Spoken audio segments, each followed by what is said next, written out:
সুপ্রিয় দর্শক, আসসালামু আলাইকুম। কেমন আছেন আপনারা? নিশ্চয়ই ভালো আছেন। আজকের ভিডিওতে আপনাদের সবাইকে স্বাগত জানাচ্ছি।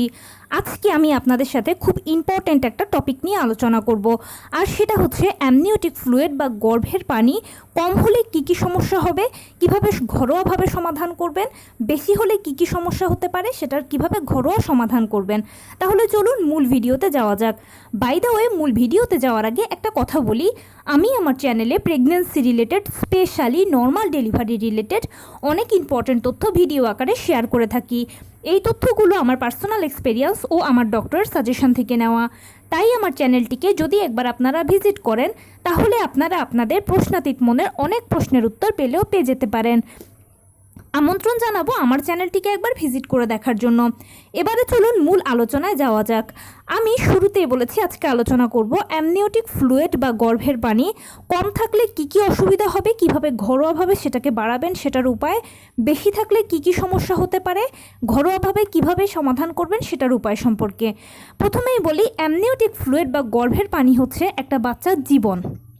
কেননা বাচ্চারা প্রথম থেকে এই অ্যামনিওটিক ফ্লুইড বা গর্ভের পানির ভেতরে ধীরে ধীরে বড় হতে থাকে।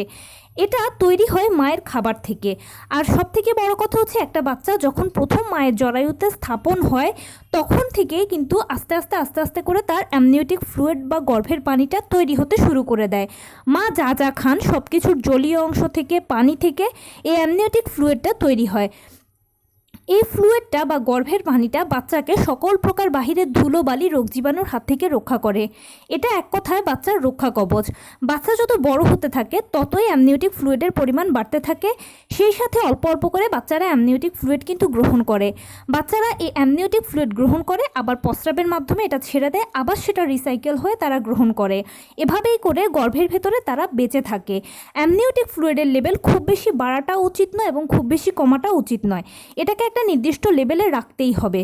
আর সবচেয়ে বড় কথা হচ্ছে, আপনার যদি নর্মাল ডেলিভারির ইচ্ছে থাকে বা নর্মাল ডেলিভারির জন্য কিন্তু গর্ভের পানি বা অ্যামনিওটিক ফ্লুইডের পরিমাণটা সবচেয়ে বেশি ইম্পর্ট্যান্ট ইস্যু। যদি সব ঠিকঠাকও থাকে, তাহলে গর্ভের পানি যদি ঠিকঠাক না থাকে বা যে পরিমাণটা প্রয়োজন সেটা যদি না থাকে, তাহলে কিন্তু নর্মাল ডেলিভারি হবে না, হাজার চেষ্টা করলেও হবে না। তাহলে বুঝতেই পারছেন যে অ্যামনিওটিক ফ্লুইড বা গর্ভের পানি কতটা গুরুত্বপূর্ণ। আর যেহেতু বাচ্চার এটা রক্ষা কবচ, তাই এটার ইম্পর্টেন্সটা তো আর বলে বোঝানোর প্রয়োজন নেই। এবারে বলি, অ্যামনিওটিক ফ্লুইড বা গর্ভের পানি কত থাকতে হবে নর্মাল ডেলিভারির জন্য। 5 থেকে 25 সেন্টিমিটার অ্যামনিওটিক ফ্লুইড বা গর্ভের পানি যদি থাকে, তাহলে নর্মাল ডেলিভারির জন্য ঠিক আছে। এখন যদি কম থাকে তাহলে কি করবেন? ধরুন আপনি যেই সপ্তাহে আল্ট্রাসোনোগ্রামটা করিয়েছেন বা যত মাসে আছেন, সে মাস অনুযায়ী আপনার অ্যামনিওটিক ফ্লুইড বা গর্ভের পানিটা নেই, কম আছে। এক্ষেত্রে কী কী সমস্যা হতে পারে? সবচেয়ে বড় সমস্যা হচ্ছে বাচ্চার মারা যাওয়ার চান্স অনেক বেশি। কারণ সে যেহেতু ওই অ্যামনিওটিক ফ্লুইডের মধ্যে বেঁচে আছে, বড় হচ্ছে, সেটাই যদি শুকিয়ে যায়, তার থাকার জায়গাটাই যদি শেষ হয়ে যায়, নষ্ট হয়ে যায়, তাহলে তো সে আর বেঁচে থাকবে না। কারণ সেখানে তো তার সারভাইভ করার মতো অবস্থা নেই। ওই অ্যামনিওটিক ফ্লুইডটাই হচ্ছে বাচ্চার সারভাইভ করার জায়গা। সো অ্যামনিওটিক ফ্লুইড যদি কমে যায়, সবচেয়ে বড় সমস্যা হচ্ছে বাচ্চা মাতৃগর্ভে মারা যাওয়ার সমস্যা। এছাড়া আরও বিভিন্ন ধরনের সমস্যা তো থাকতেই পারে। তো কিভাবে অ্যামনিওটিক ফ্লুইড কম থেকে বাড়াবেন? অ্যামনিওটিক ফ্লুইড যদি কম থাকে, তাহলে বাড়ানোর একমাত্র এবং অন্যতম সহজ উপায় হচ্ছে নিয়মিত আপনাকে প্রোটিন সমৃদ্ধ খাবার বেশি বেশি করে খেতে হবে। মাছ, মাংস, দুধ, ডিম বেশি বেশি করে খাবেন। ফল, ভিটামিন সি জাতীয় খাবার খাবেন। সেই সাথে পানি বেশি করে খাবেন এবং রেস্টে থাকতে হবে আপনাকে। পর্যাপ্ত পরিমাণ রেস্টে থাকলে ইনশাল্লাহ এটা স্বাভাবিক হয়ে যাবে, আর এমন কোনো সমস্যা নেই। যদি অতিমাত্রায় সমস্যা হয়, তাহলে কিন্তু ডাক্তার তখন সেক্ষেত্রে আপনাকে পরামর্শ দেবে। ডাক্তারের সাজেশন মতো চললে আশা করছি ঠিক হয়ে যাবে। এবারে বলছি, অ্যামনিওটিক ফ্লুইডের পরিমাণ বেশি হলে কি হয়। অনেকে বলেন যে অ্যামনিওটিক ফ্লুইডের পরিমাণ সপ্তাহ বা মাস অনুযায়ী অনেক বেশি।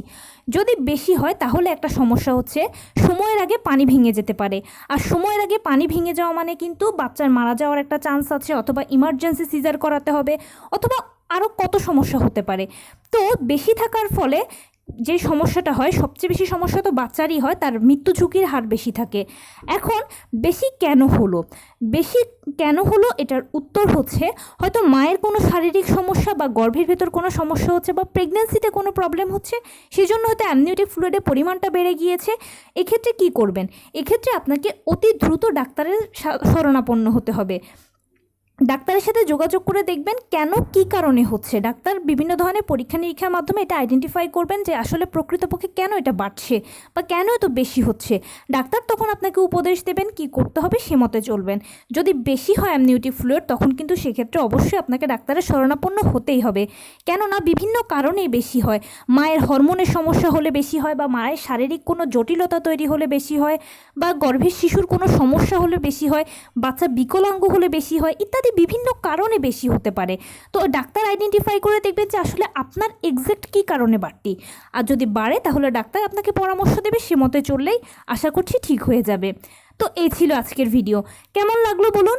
যদি ভালো লেগে থাকে ও হেল্পফুল হয়ে থাকে তাহলে প্লিজ লাইক, কমেন্ট, শেয়ার করতে একদম ভুলবেন না। আর সেই সাথে আমার চ্যানেলটিকে সাবস্ক্রাইব করার বিনীত অনুরোধ রইল। পাশে থাকা বেল আইকনটি ক্লিক করে দেবেন যেন আমি ভিডিও আপলোড করার সাথে সাথে আপনারা নোটিফিকেশান পেয়ে যান।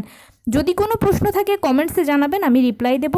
প্লাস যদি কোনো পরামর্শ থাকে যে কোন বিষয়ের উপরে ভিডিও বানালে আপনারা উপকৃত হবেন সেটাও জানাবেন। আমি আপনাদের পছন্দের সর্বোচ্চ প্রায়োরিটি দেব। ভালো থাকবেন, সুস্থ থাকবেন। আসসালামু আলাইকুম।